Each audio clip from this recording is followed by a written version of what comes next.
Hello and welcome back to the Gamer Muscle YouTube channel, and welcome to our first ever video on Automobilista 2. Yes, it's here for those of you that gave far too much money to Reiza in order to access the alpha, beta, whatever you want to call it version.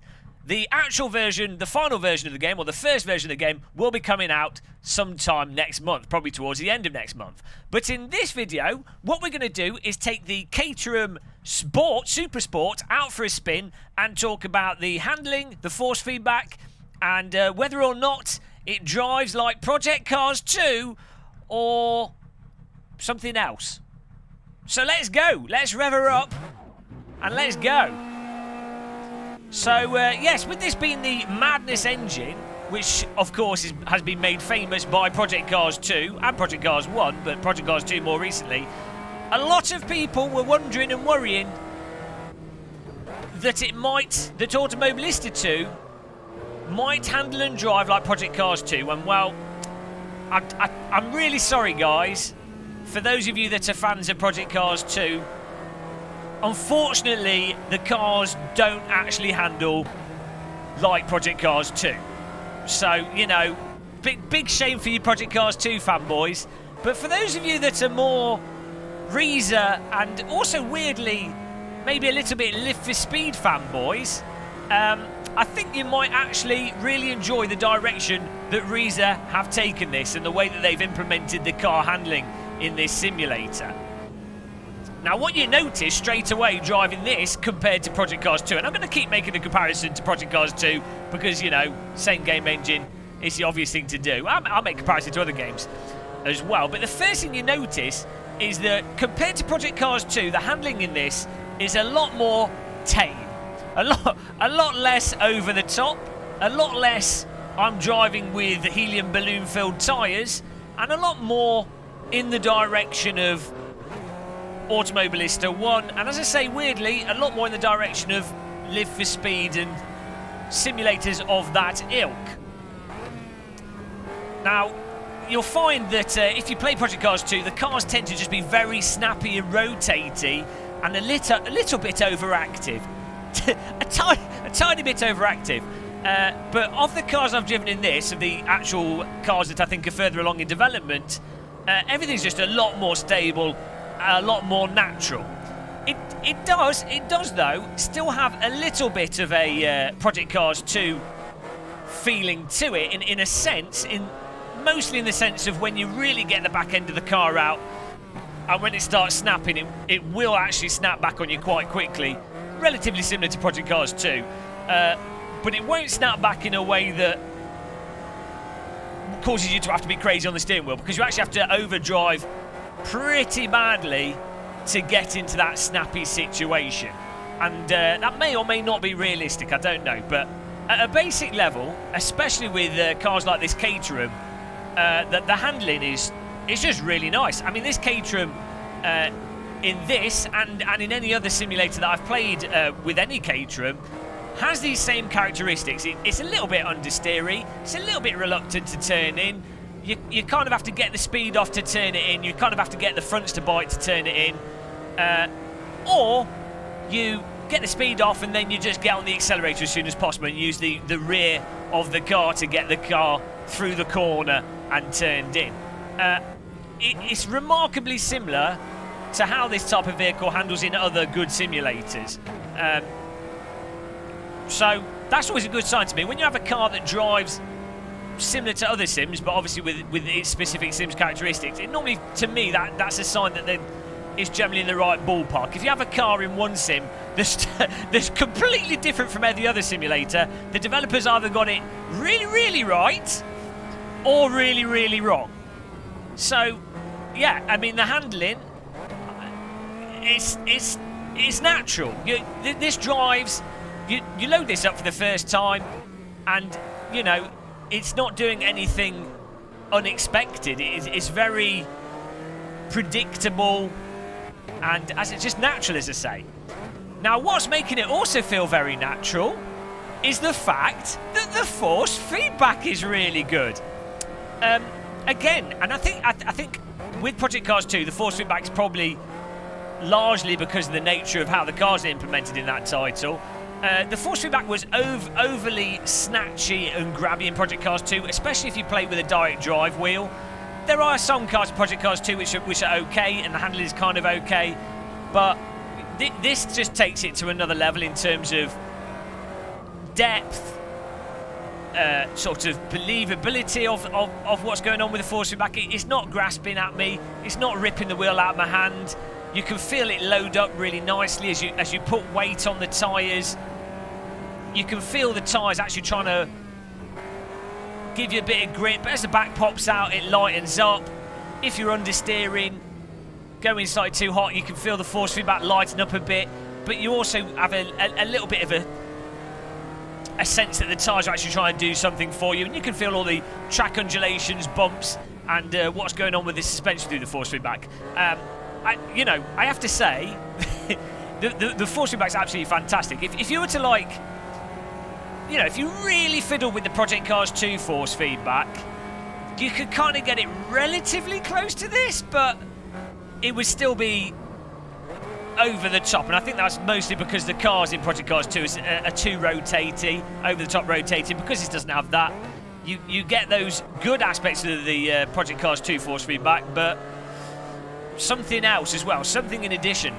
I don't know if it's just because Reiza have just dialed in what's there absolutely perfectly, or they've done something else, but it's really, you just get a really good sense of what the tyres are doing, what the car's doing, and why through the force feedback. It's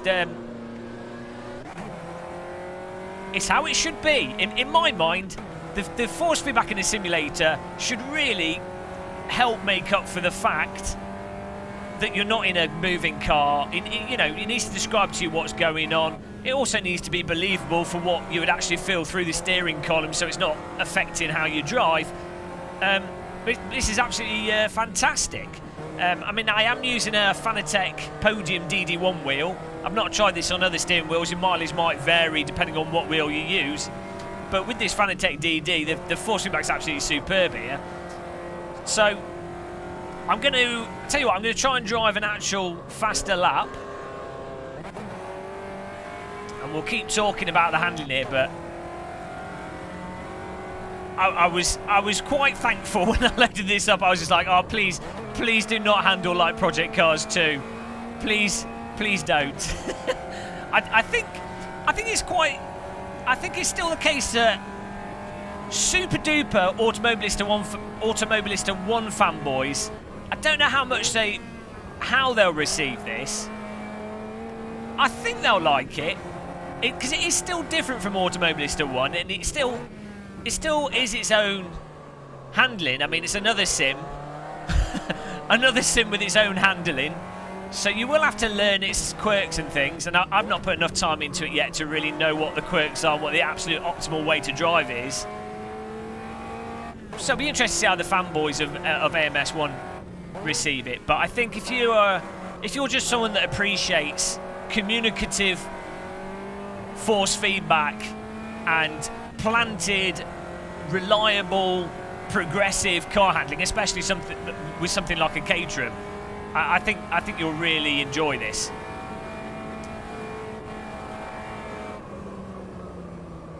No. Carrying too much speed there understeer. So that's the importance with the Caterham of actually getting on the power to really push the car through the corner.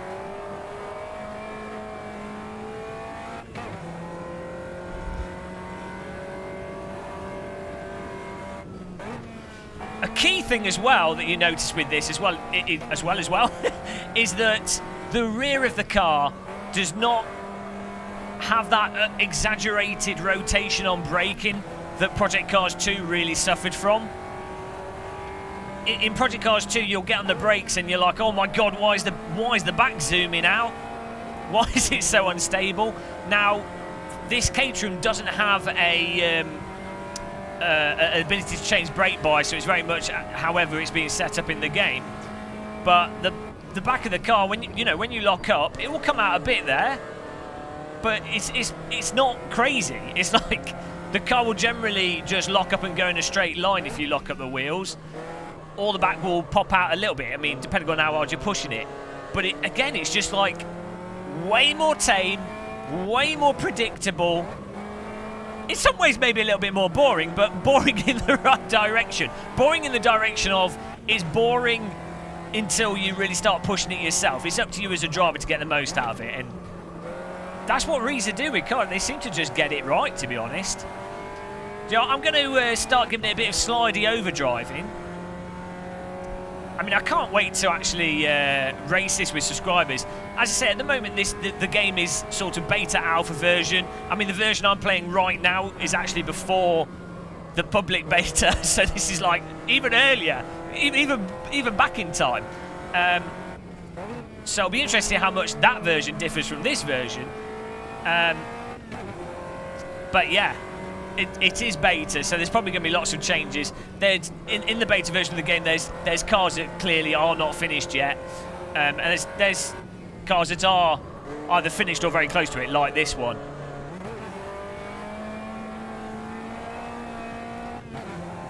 Okay, let's do some slidey driving here, just for those of you that are curious. I actually got a really nice sense of track bumps and sort of tyre vibrations with the understeer there when I turned it in. I mean, what's weird is when I used to play Project Cars 2, I've had a chance to play Project Cars 2 on on some motion rigs, and I always felt like motion rigs with Project Cars 2, it felt really good. Look at that, got angle there. But it's, you know, this is kind of capturing that motion rig experience, but actually through the steering wheel, which is really nice. I mean, the way you can just balance this on the throttle. Too much grip. We need a bit of wet track to be able to hold the drifts out there. The way you can be in control of the car on the throttle is so satisfying. If you're the type of driver like me that likes to drive on the throttle, I really like to be balancing the car on the throttle and on the brake. I'm more of a pedal driver than a steering wheel driver. I find that way more satisfying. I don't know why, but that again, that's what Reiza cars in all the sims that they've worked on tend to emphasise, that aspect of driving on the pedals rather than the steering wheel. Trying to get some sick angles here. We're failing miserably. Car's too damn stable. Track's too damn grippy. Bit of a cut there.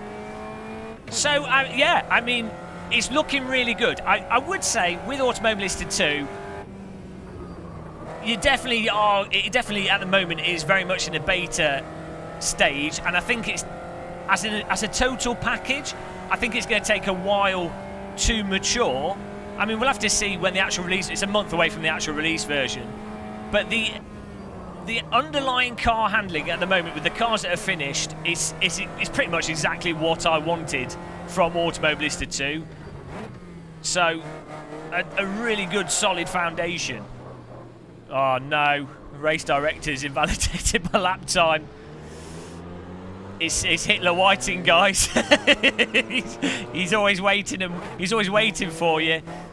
But look at this. So we're going to also, another thing, for those of you that, if you played Project Cars 2, you'll remember if you drove a little bit off-road, your steering would get yanked. Let's drive on the curb here. We're not getting... Look at this. Look at this, guys. The grass is low grip, so if you do drive off the track, it is slippy, as you would expect. Though actually, it's not like just icy low grip. That's one of the nice things with this tyre model in Project Cars 2, and in Automobilista 2, is that the tyre on dirt actually still have a good amount of depth to it. It's quite a versatile tyre model. But yeah, the curbing doesn't do that crazy, at least with this car and the cars I've driven, doesn't do that crazy tugging you off the road, which was a really annoying thing with Project Cars 2. I'm not sure what caused it, but that's totally gone in this, which will be a delight to a lot of people. Look at that. It's just, you know, it just does what you'd expect. So, yeah, I mean, I hope this little initial preview, I hope this is whet your appetite. I can't wait to just race this with people. this car's like, it's very much like the Skip Barber in that it's slow, predictable, but with tracks like Brands Hatch and the small British tracks and like weird small circuits, you just end up really close racing. Do some donuts. Can we drift Druids? Let's see. Second gear. Give it a bit of handbrake. Run out of track. But yeah, I have to say, guys, it is looking pretty good for Automobilista 2. We're gonna have to see what the actual release version is like. This is I'm saying it again. This is the beta version. We've not even hit 1.0, but the fundamentals seem to be there.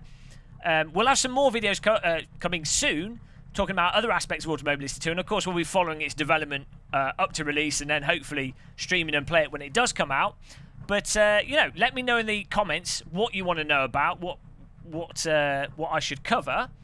Hit the like button if you haven't, and of course, you know, if you want to keep on top of things, subscribe to the channel so that you're notified when we have more video content coming out. But yes, until then, guys, thanks for watching our very first Automobilista 2 video. Happy tea and coffee drinking, and where's a cloud? You can see the cloud going across the ground in front there. Just one cloud. That's not very British. It'd be downpour. I mean, literally in real life right now in Britain, it's just bloody pissing it down. So this is fake. Throw the game in the bin. Reiza, put a blue sky at Brands Hatch. Unrealistic, fake. But yes, subscribe, guys. Till the next one. Happy tea drinking and goodbye. I need to learn how to finish videos. Let's just play the logo and pretend it was all planned. Goodbye, everybody. Take care.